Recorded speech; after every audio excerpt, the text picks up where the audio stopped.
pretty card actually today. It's quite different to what I usually make, but today I really thought that more was more with the decoration on there. Normally I wouldn't go quite as fussy, but I think it just really worked.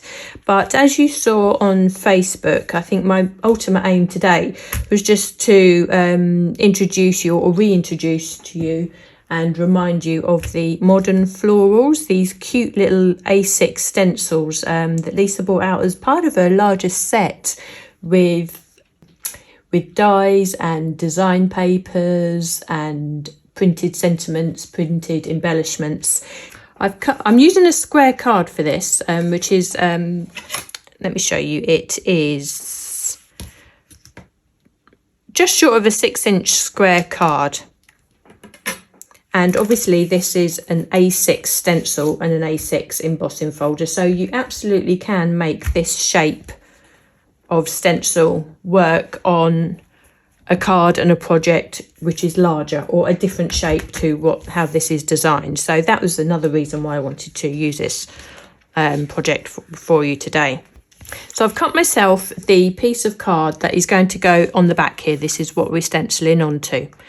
And just to start with, instead of stenciling straight onto a white piece of card, I'm actually going to colour tint this to show that you can stencil over the top of a coloured piece of card. Obviously you can use a light pink card if you have this, but I wanted to use Lisa's ink to blend into the background here, just to keep all the colours consistent. So actually just bring that here. I'm using the antique pink, which is from the volume 2 of Lisa's inks, and I'm using the small bijou brush mainly because it covers a lot of area really quickly, but and I just want the colour to be really subtle in the background here. Again, I mean, I think I say every time, a lot of the blending that I do, you may not actually see this on camera, but just having it there and just taking off that whiteness off the back of this card really does make this card look very different. Now obviously you can stencil onto the white card, you don't need to do this equally. You can actually use a different colour. I think a lemon in the background might be really nice, but actually using this colour ink, the antique pink, it's such a pretty colour, and I'm so glad that Lisa bought this second volume of inks out, because they are a lot paler. If you want them to be bold, you sort of have to work a lot harder and add sort of more layers and make a conscious effort to put a lot more ink on your brush. But that's what makes them work so perfectly with all the rest of the inks, because you can add such a subtle colour into the background here, as you can see. So I really want to have that subtle background going on, and these brushes actually are just perfect for that, and they pick up the ink really lovely. So normally when I do this sort of thing,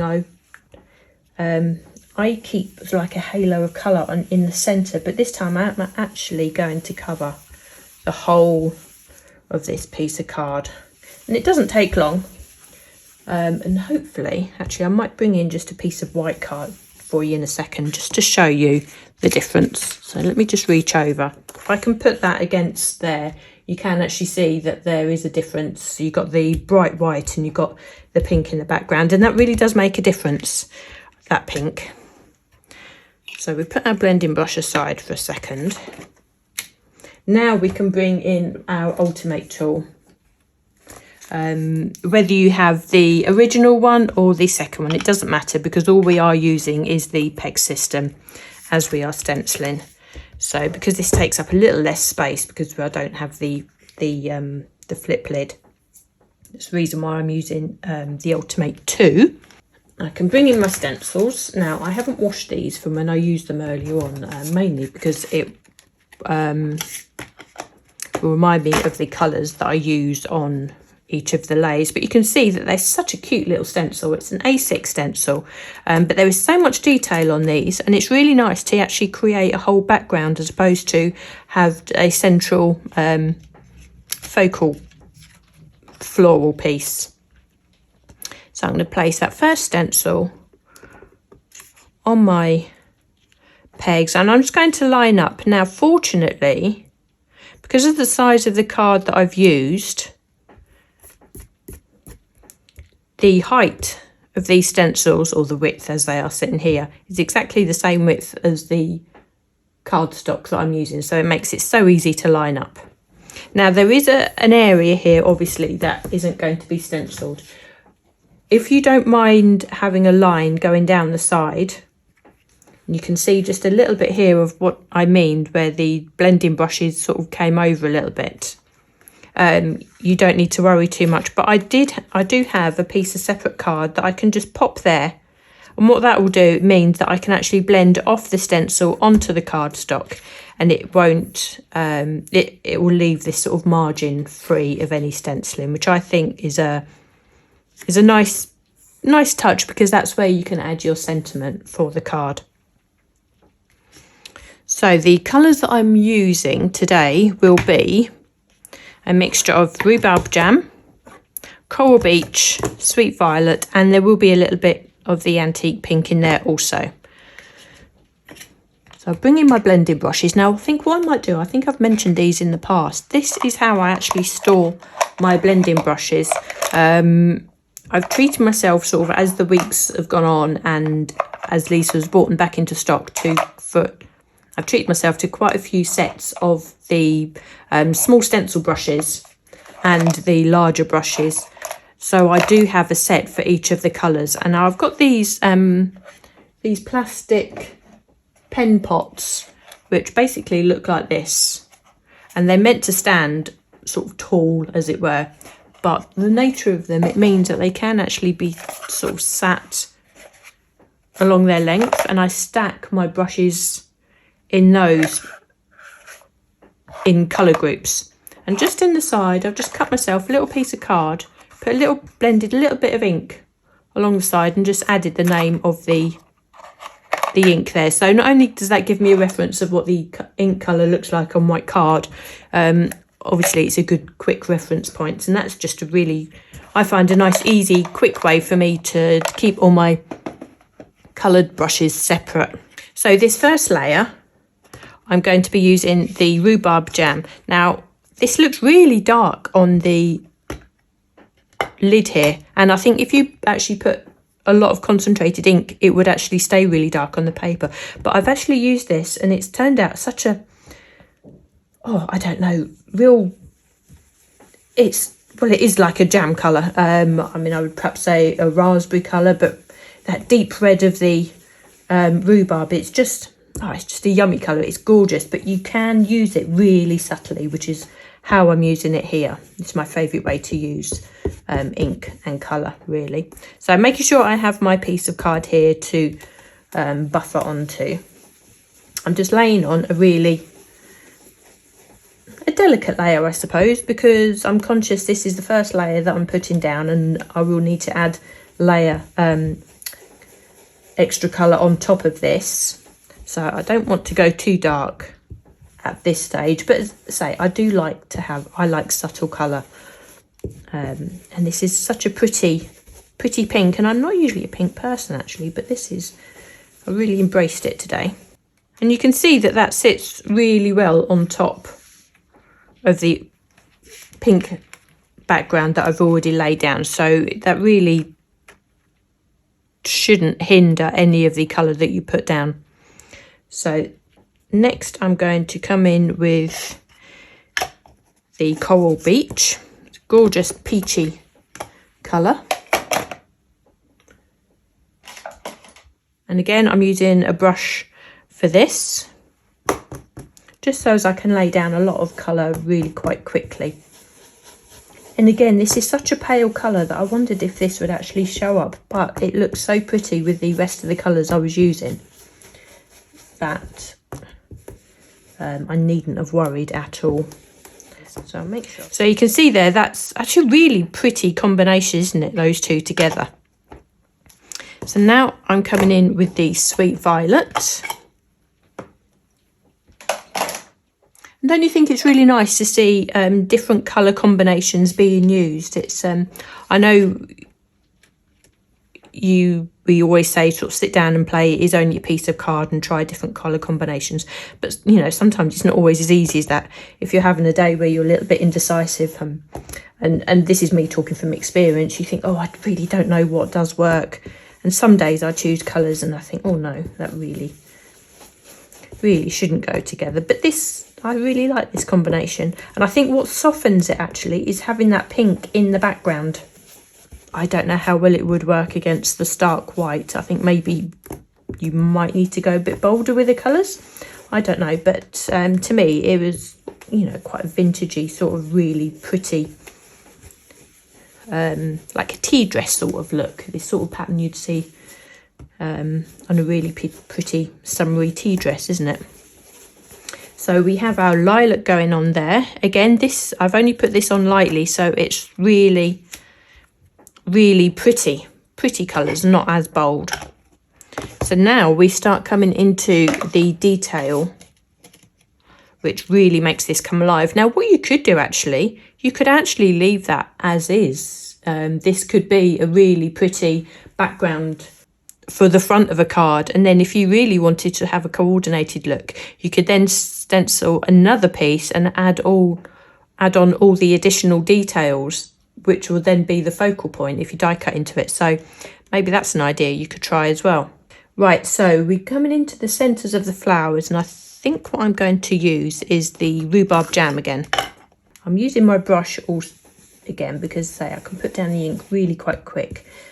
Now I do want to go in just a little bit heavier than I did before, obviously because we're layering on top of ink that's already there, but I don't want to go too bold that it overpowers.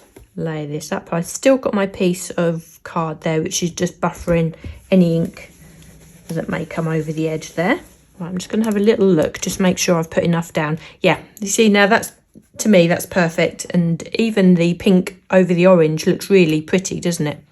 And this is the fun part of the stencil, where you start seeing these really small, delicate details sort of come into play. And I'm just checking back on what I'd done originally, just to check the colours that I used.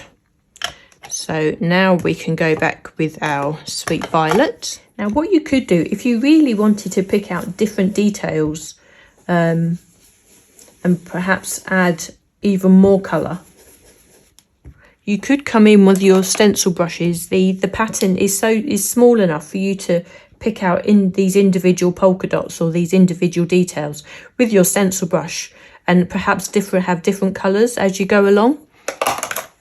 If you wanted, actually, also, you could just use perhaps this layer of the stencil just as a polka dot layer. And then if you wanted to then pick out each of the different apertures as a different colour, how amazing would that be as a really lovely polka dot background? And nobody would know that it would come from a floral stencil set, really, would it? So always think outside the box and just think how else you can use your stencils so you can really get your money's worth out of them. So I've done that, and now we have these purple centres. Now we have this lovely cute little like a little confetti layer here. Again, this would be fab to use on its own also, but this is going to add those button details into the centre of those flowers for us. So I am going to go a little bit heavier, because obviously these are just going to be sort of like little pin details that are going to sit there, and I really want those to pop out. Those little pinprick details. Isn't that so cute? So it really comes to life. I find this really exciting actually, and it's such a cute little stencil. I really actually do love it. Now I looked at this and I thought I've gone quite alternative with the colours, and I didn't want to go for a traditional green. So what I've used is the painted eggshell. Again, this is from volume 2 of the inks, and I think it just keeps that sort of modern look. The woodland moss would also look lovely because that's that real olivey green, but I just wanted to do something a little bit different, a little bit alternative. So I'm using the painted eggshell. Just look for my brush. Again, I'm using a brush because I can lay a lot of ink down really quick. So I'll just make sure that I cover each of these floral, the leafy areas. Now this, I think, would be, along with cobblestones, one of my most favourite inks, and probably the hardest working ink, because it's a bit of a chameleon. Depending on how you use it, it sort of takes on that different hue, and it's such a clever colour. And if anyone knows me as well, it's one of my favourite colours. I do love bluey, greeny hues. And I think that really does just... Isn't that really pretty? I really, really like that. Now we can add the final bit of detail with the details here. Now I hope Lisa does do more of these background stencils, because it really allows us to give such a coordinated look. It gives us so many options, mainly because we're using ink. It means that we can now go and stencil a focal point with, and choose whichever of the other stencils that Lisa's given us. But as long as we use the same inks, you've got that whole coordinated look being pulled together just by the colours that you use. And when I pull that away, you can still see that we've got that clear margin down the side. Now, isn't that really, really pretty? And I'm pretty sure what makes this is having that pink in the background. Now, there is an embossing folder for this, but because I'm putting this on the inside of the card, I really don't think at this stage that needs to be embossed. I really love the look of that as it is. Okay, so now we can actually come to building that card. So I bring in the card blank. It's a normal 6x6 card blank that I've used. What I've done, because this is going on the inside, it's going on as in the inside panel like that. I've cut the front of the card down. Ignore the die cutting at the moment. I've cut the front of the card down to match the size of this A6 panel. So basically, you want to cut the front part of this card blank down so it's A6 size. Now, I didn't do anything by measurements. All I done was just put the piece of card in. I measured where this fitted and just put a mark on the front of the card and just cut straight down. So it really does depend on the card blanks that you're using. So it's not really essential that we have the measurements of this. And then because I wanted the inside and the prettiness of this pattern just to peep out and just to sort of give you a little hint of what's to come on this card, I've shaped the front of the card using the CIRCEL ornamental die set. And this is what I've actually used throughout to decorate the front of the card, actually. I hadn't planned to, but I'd say the more I went on, I thought, yeah, you know, this is really going to work. But to shape the front of the card, I've taken the largest outline die, because this is pretty much a 6-inch diameter. Then I'll just put this across. Now, there's one tip with this. If you haven't already done this before, obviously we only want to cut this front section, and you have your crease of the card here. What you need to do, excuse me, I just reached over and got one of my cutting plates. So imagine this is the whole sandwich, as it were. You'd have another cutting plate on top. What you want to do is actually line up your card with the crease along the bottom edge of your cutting plate. Okay? That means that any of the card that is sitting on top of the cutting plate will get cut, and this part won't. This will just follow through as a tail and just pass straight through your die cutting machine and without being affected by the die. Then you line up your die where you want. You see that this is a perfect fit for this 6-inch card. So you line it up, obviously top and bottom, and just as far as you can onto that front leading edge of the card, and you run that through the die cutting machine. You put all your sandwich on top and everything, obviously, and you run that through the die cutting machine. And because this isn't secured by anything, this part won't get cut, and this is how you end up die cutting just the front of your card. Now obviously it hasn't cut all the way through because we are still joined here at the spine of the card. So all you need to do, take your scissors and just snip down. Now this will work with any of your larger dies if you want to shape the front of your card. Now this would work also with a square die if you wanted to use some of your scalloped square dies to shape the front of your card, particularly if you do just buy plain unpatterned card blanks. So we can see now that we have a front of our card that is shaped. I've already cut myself a piece of grey card to sit in the back here, and that grey will just allow that pink detailing of that of the stenciled layer to pop. Now I will glue this as we go along, and I should have put the lid on my glue, because if you put the lid on top of your glue it doesn't clog, which is how Lisa designed it. But if you don't put your lid on it does clog, and I still won't learn. And then we can put this, and you can see now that we just have a tiny bit of that pattern just peeping from the outside, which makes you want to come over to the card and just have a look on the inside, I think. Now to neaten up this front, again I've used the Circle Ornamental die set. I've used the main large die just as is to cut myself a layer which will correspond to the front of the card there, and I'm using textured cardstock this time around because I want to keep it just white, because it just keeps the card really fresh.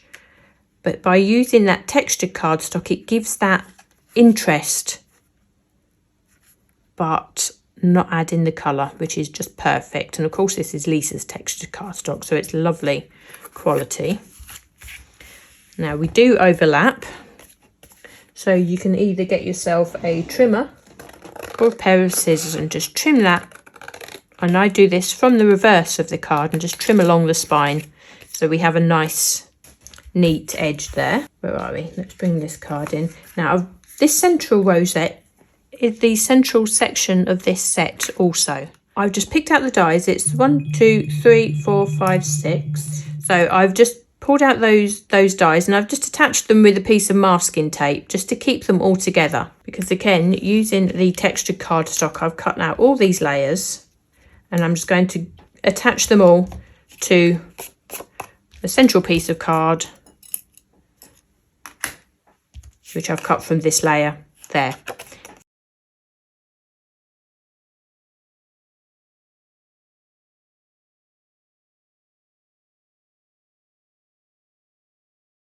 I think that's just a really pretty rosette. Again, there's enough detail in there with these stitched and these scallops to give us something to look at and take away the plainness of the white.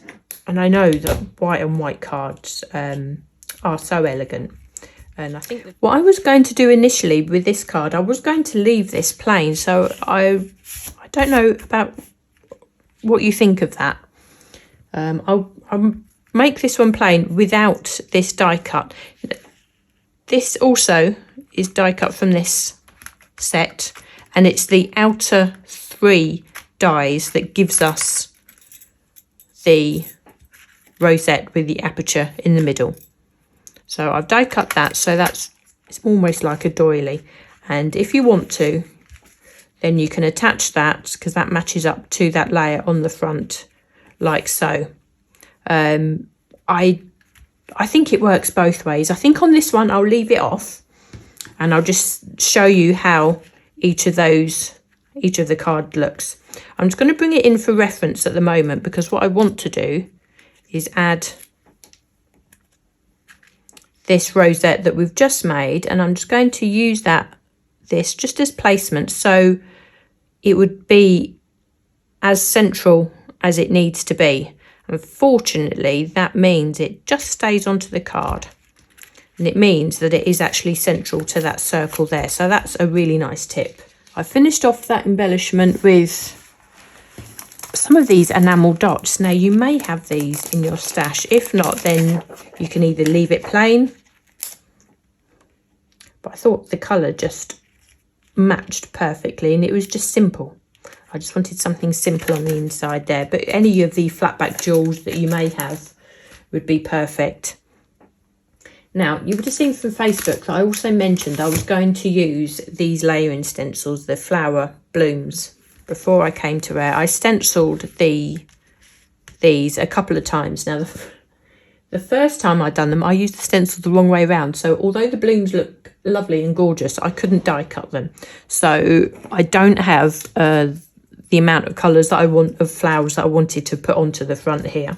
But that doesn't matter because I've redone them again in the pink, and I've actually stenciled with the antique pink and just added a little accent of the sweet violet into the centre. And I didn't want to go too bold again on the front because that's what the inside of the card is for, but just adding these flowers in the colours that I've stenciled on the inside just gives you that little hint of what's to come on the inside of the card. So I'm just trying to choose now what flowers to use. I think what I might do is use these two. That one looks really nice there as well though, doesn't it? Decisions. Let me see. No, I think I might use the daisy ones, and you get the flowers are actually in pairs, so you get two different sizes, which again is I really like.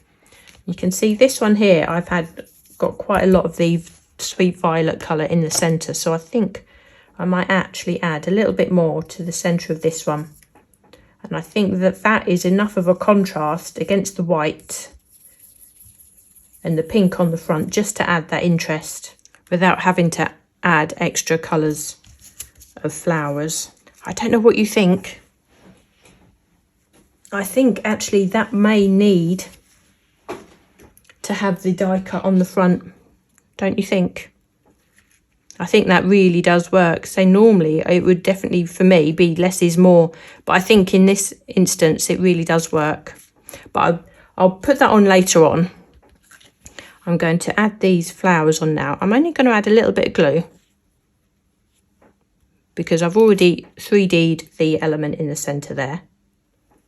So I'm going to layer those like that. Now all that's left to do is add the sentiment. You could add a sentiment in the centre and have that coming across. I just wanted to go something simple. Here I've just added with love. Here I have just a die cut hello, which I'll put along the side there. And those have been die cut with probably one of my newest sets that I have is the Hello Love, which is a really lovely set, just of words. It's really useful, really different fonts, really simple fonts actually, and I think that really does look lovely just along the side. You could also stamp along the side there also. So I hope you've enjoyed that today. That was say a slightly different card to what I would normally make. Really pretty and pink card, but it's a really I think a vintagey sort of pink, so it's I think it's really pretty. I was really pleased with that. Okay, so I'll leave that with you there today. Thanks so much for joining me again this afternoon. I really enjoyed coming back to you. Take care.